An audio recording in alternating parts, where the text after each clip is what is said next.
Vous qui suivez les fils qui abandonnent leur père, vous allez mourir comme eux. On peut être vivant et puis on est mort. La mort est un processus. C'est la date de la mort qui va arriver et puis on va constater que tu es mort. Sinon, tu es déjà mort.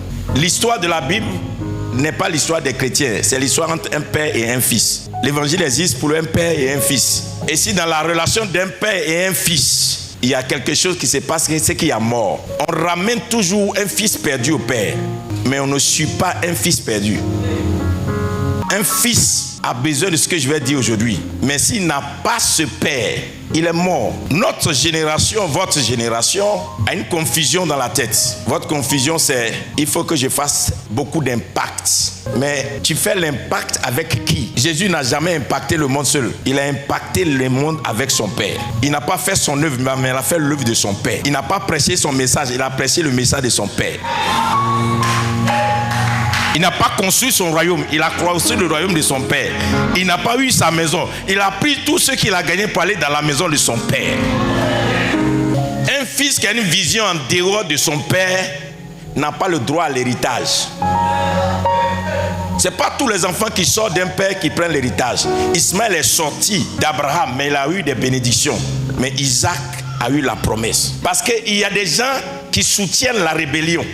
Il y a des gens qui accompagnent la fausseté. Il y a des gens qui raisonnent avec la traîtrise. Un fils, quand on dit fils, quelqu'un qui t'a pris, qui t'a baptisé, qui t'a fait pasteur, qui t'a élevé, qui t'a fait diacre, qui a prié pour toi, tu es devenu quelqu'un.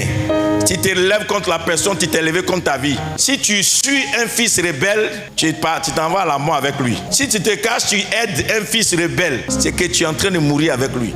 Un fils comme une fille. Il y a des gens qui sont là et disent non, Dieu m'a mis à cœur de te donner 500 000. Comment Dieu peut te mettre à cœur de nourrir un rebelle? Mais Dieu va te parler comment même? Dieu t'a pas dit de lui dire de retourner à la maison? Il y a des gens, quand ils parlent, le pays entend. Quand on dit leur nom qu'il a dit ça, les gens font attention. Mais il y a des gens, quand ils parlent, on dit ah, il a parlé. Parce qu'il a des réalisations, mais il n'est pas une voix. Et la dimension gloire n'est pas donnée au fils. Ça peut vous choquer, mais c'est la Bible. C'est pourquoi un fils qui n'a pas de père, il n'aura pas de gloire.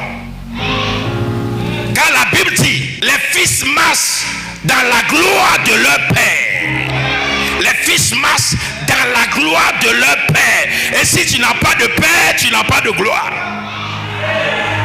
Les fils ne marchent pas dans leur ministère, ils ne marchent pas dans leur réalisation, ils ne marchent pas dans leur onction, ils ne marchent pas dans leur dimension, ils marchent dans la gloire de leur Père.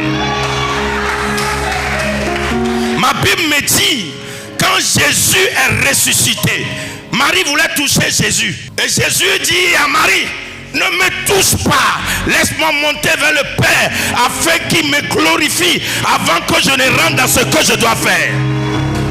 Un fils est toujours glorifié par un père. Et quand tu n'as pas de père, tu n'auras pas de gloire. Il y a des gens là, tu les critiques, mais quand ils arrivent, toi-même tu te lèves, tu leur donnes place.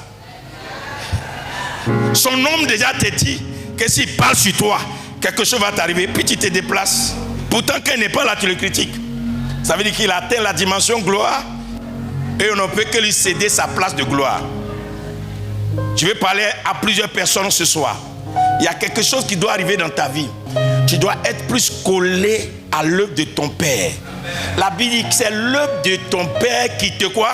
Qui te bénira. On n'est pas béni si on ne fait pas l'œuvre de son Père.